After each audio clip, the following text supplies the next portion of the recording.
Hi, I'm Jeff Farnwell, Director of the MBA program at Rockford College. About 18 months ago, the Rockford Chamber of Commerce set out to make networking easier in Rockford by identifying area people you should know in business. Currently, 41 people have been recognized and celebrated as one of these people. This series of talks held at Rockford College was designed to provide a vehicle for the public to hear from and learn about each of the people you should know. I hope you enjoy this talk. So welcome to Rockford College for our People You Should Know talk. Today I'm delighted to introduce Mr. Peter Provenzano, the President and CEO of Supply Corps and a 2012 People You Should Know Award recipient. Supply Corps is a logistics and government contracting company headquartered here in Rockford, and Supply Corps was awarded Inc. Magazine's Inc. 500 award 5 years in a row and was inducted into the Inc. Hall of Fame. Mr. Provenzano is extremely invested in the Rockford community. He serves on many boards and is chairman of the Rock River Development Partnership, the group that established the Rockford City Market in 2011. His talk today is on mindful capitalism, social enterprise, and community renewal. Please help me welcome Mr. Provenzano.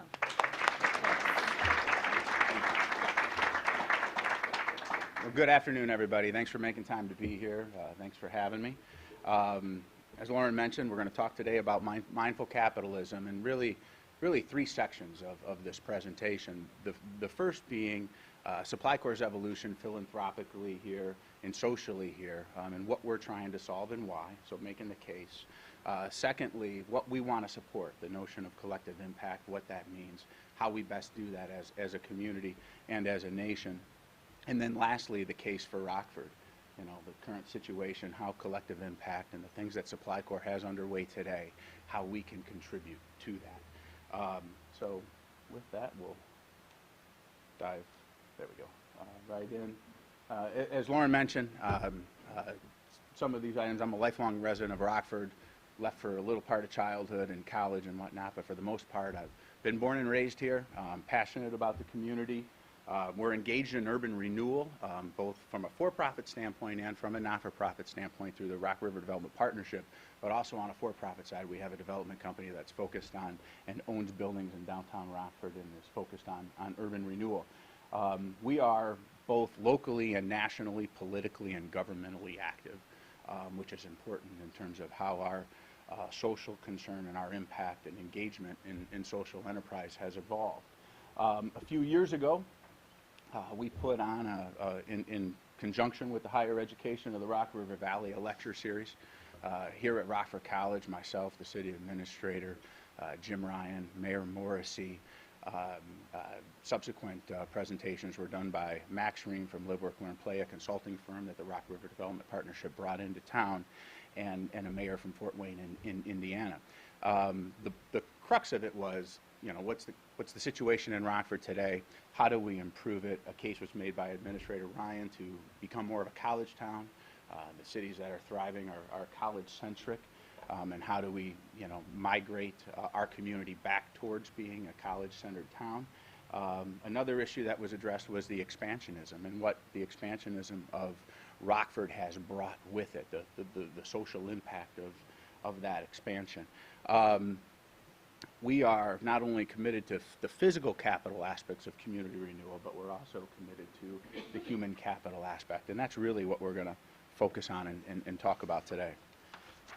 So what does it mean to us to be a mindful capitalist? There's lots of components to mindful capitalism, lots of different types of mindful capitalists. Steve Jobs was a mindful capitalist. He, you know, created innovative products that Apple did that, you know, really transformed how we interact with technology. But for us, what it means to be a mindful capitalist is maintaining a capitalistic business mindset while incorporating a social enterprise purpose into the core business mission.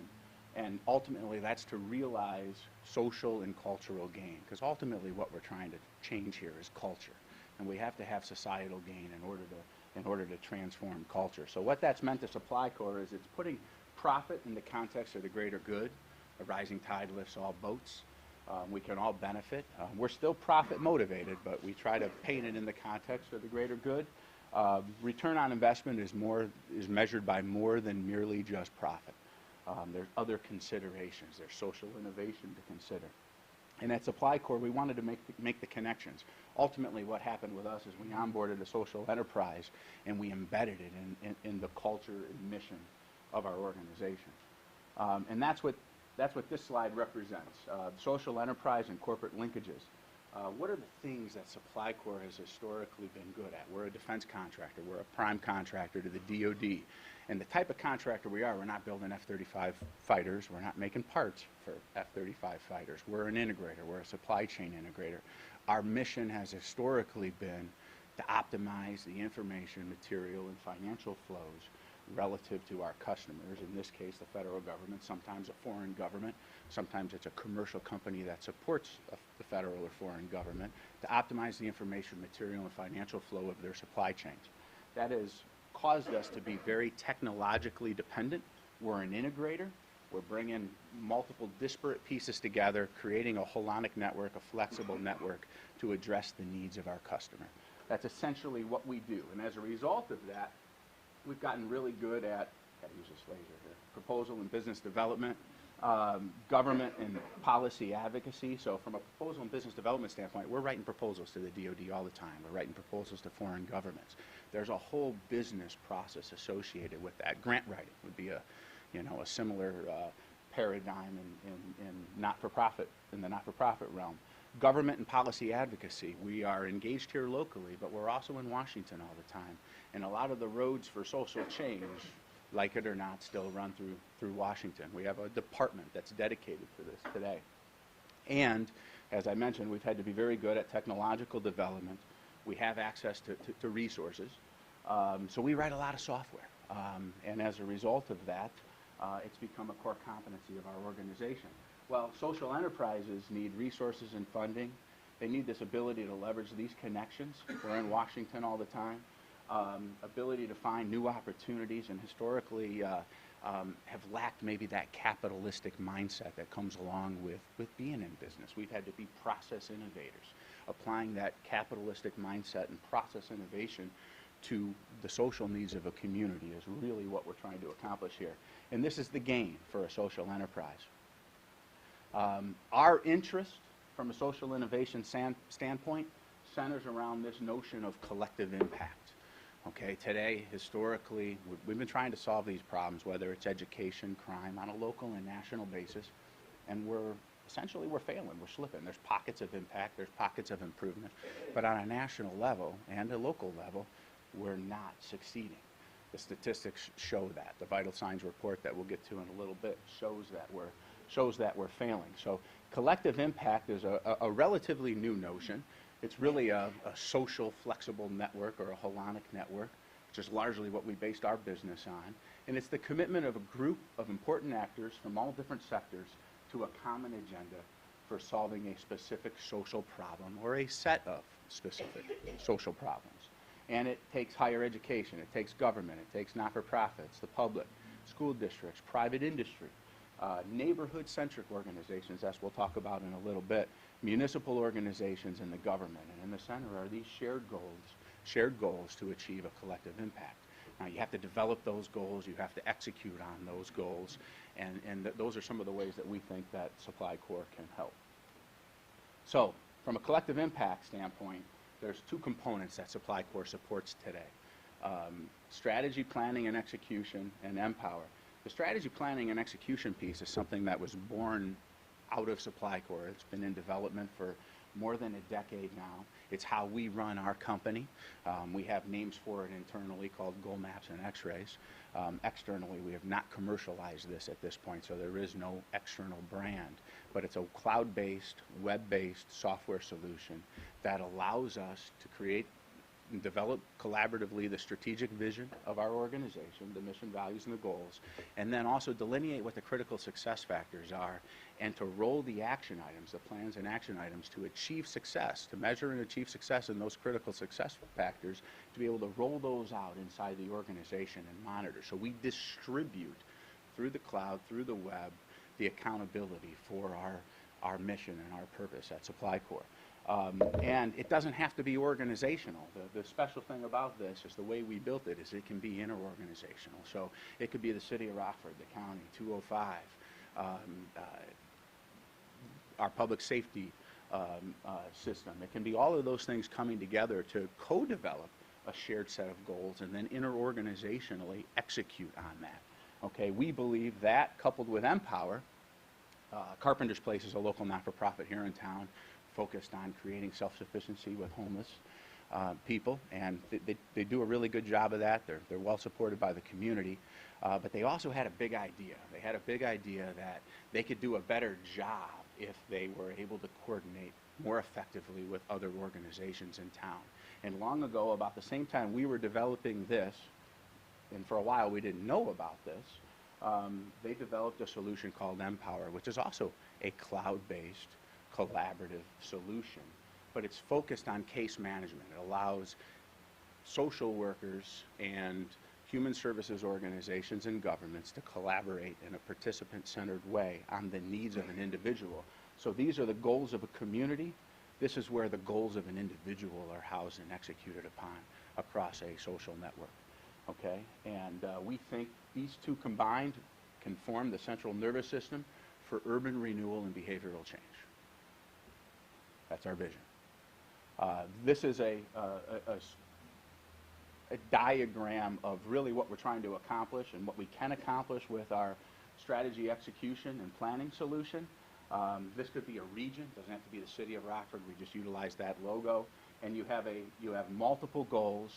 Resident within those goals, you have initiatives. These initiatives need to be performed by all of those stakeholders that we had in the circle slide a few back. Some of these initiatives may already exist, some may not yet exist, some may have to be created. Some may serve multiple goals simultaneously. The ability to effectively execute on those, monitor them for red, yellow, or green. How are we doing? How are these initiatives working to accomplish these goals is what the strategy planning and execution framework can help accomplish. Empower, on the other hand, is a participant-centered methodology that addresses core behavioral issues. But if we want to change our social innovation index in this community and lift people out of poverty, we ultimately have to change and moderate behaviors. That's really what it's about. We have to have behavioral moderation. So what this allows these stakeholders to do is to work on multiple goals for an individual across the social platform of multiple social services to support that individual. Because somebody in need typically has multiple needs. They're not just homeless. They don't just have an addiction. They aren't just lacking education. They could be lacking in a series of those. So it takes a collaborative approach. Some examples of collective impact. The Northside Achievement Zone is one where Empower participates. It's a cradle to college solution. It's basically a 20 block by 20 block radius of Minneapolis, the north side. It is historically, it's a historically underutilized business zone. It's impoverished. It has less than a 30% high school graduation rate. And the goal there was to have all kids college or career ready in 10 years. We have a 94% renewal rate by the individuals that live in the north side. So what this group did, what the north side did, and this is a neighborhood-based solution. So the north side is a new organization. It's focused on collective impact. They've onboarded a number of social agencies. They utilize the Empower system to go into the household with an iPad, and they create goal plans, not only for the kids in the house, but for the household as a whole, whatever adults, whatever that family unit is, whatever that structure is. They create goal plans for everybody in the household, and then they plug those individuals into the various agencies that that need to support them. All the agencies leverage our software. We've onboarded over 80 agencies up there, and they were given a grant by the Department of Education, a Promise Neighborhood grant of $28 million to further build out this model. We started with 100 families, and we're growing to 1,000. Sounds like a lot of money for 1,000 people. However, it comes down to a relatively small amount of money per individual, as we'll see in some future slides, relative to the cost of failure. Cincinnati Strive model is a different model. It's a vertical base. It's not a neighborhood based. It's trying to accomplish the same thing. It's a cradle to college and career model. It's school system based. It does plug in private enterprise and the social fabric of the Cincinnati community. but it's more vertical-based versus neighborhood-based, and they are focused on similar success factors. They have waypoints at kindergarten and 4th grade and high school, just like the NAS model does, but it's going to be less, social fabric focused. Still highly relevant, just a different approach. The frequent flyers model, the frequent flyers collective impact study is a situation that's faced in all urban areas of our country. There's an element of our population here in Rockford and elsewhere that's a high user of emergency services. There are people in our community that take 150 ambulance. Believe it or not, there's people that take 150 rides in the ambulance to the hospital every year, and even more visits than that to the emergency room. And those users come at a cost to society, but there's underlying behavioral issues, whether they're lonely or elderly and lonely. There's underlying behavioral issues. Not that being elderly is a behavioral issue, but there could be behavioral issues associated with being elderly, I suppose. But it gets at the behavioral issues that might be causing them to utilize those level of services. So not only do we want to reduce the costs to society, but we want to improve the lives of those high users, those frequent flyers. And there's been studies in California of the benefits of a collective impact approach where you thread the social services together to accommodate these individuals. And Swedish American here in Rockford has done its own analysis and has chosen to utilize our Empower solution along with the Rockford Fire Department. We hope to onboard other health organizations in our community as well to address this frequent flyer issue that is in fact, there's incentive in President Obama's healthcare legislation. So some of the sample returns that we can realize by doing a better job, by building a better mousetrap, by leveraging information technology to help us accomplish these goals, 50 people, if we reduce poverty by 50 people, there's a 3-year benefit of $2.1 million. That's how much poverty costs across 50 people. If we reduce recidivism, prison reentry, by 50 inmates, we save $3.2 million. 50 inmates cost $60 a day times 3 years. In youth prison reentry for juveniles is far more expensive. It's $240 a day. So just a 50-person reduction is $13 million savings. In truancy, which has a traumatic impact on society for many, many years to come. They figure the average high school dropout costs society over $200,000. So the return is evident if we do a better job of this. State of Rockford Register Star's doing a series right now, Brian Leaf. There's been a couple of articles already. Poverty's doubled in our region, Boone and Winnebago County. This article here delineates a neighborhood, not unlike the neighborhood in Minneapolis, Minnesota, on the north side. It's our west side. It's Avon Street and Auburn Street, bordered by those two roads. A neighborhood that's very similar, that could use a similar neighborhood approach to the north side. Vital signs conclusions were just released by the study by Rockford, by RMAP. State of poverty. The environment's not conducive to connecting resources. Social, economic, and institutional and spatial exclusion. When we were out here a few years ago, we talked about sprawl. Sprawl contributes to that spatial exclusion. And it contributes to the environment not being conducive to connecting resources. So does a lack of a collaborative technological tool like Empower or our strategy execution software. Better place to live, but at the same time, you can forsake where you came from. Folks have talked about Rockford sometimes appearing like an archaeological dig. The further you move out east, every 10 years is, another section of the sediment. Lots of single-parent families, low educational attainment. These are the things that we have to address here. Our collective impact at Supply Corps, we believe we can better thread these organizations together and help deliver on success relative to a set of shared goals through our strategy planning and cloud-based, web-based strategy planning and execution software. And if we're really going to get at these issues, poverty, community reentry, recidivism, greater health and wellness, workforce development, addiction, and education, we believe there needs to be a common technological platform that supports helping create self-sufficiency in individuals, and we believe that platform to be our Empower solution. So we're going to continue to work on these two platforms. We're looking forward to working more closely with the Rockford community. There are efforts already underway, not only Swedish American, Crusader Health. We've managed the homeless management information system in town for a number of years, and we're looking forward to having an impact both locally and nationally. Thank you. Appreciate it.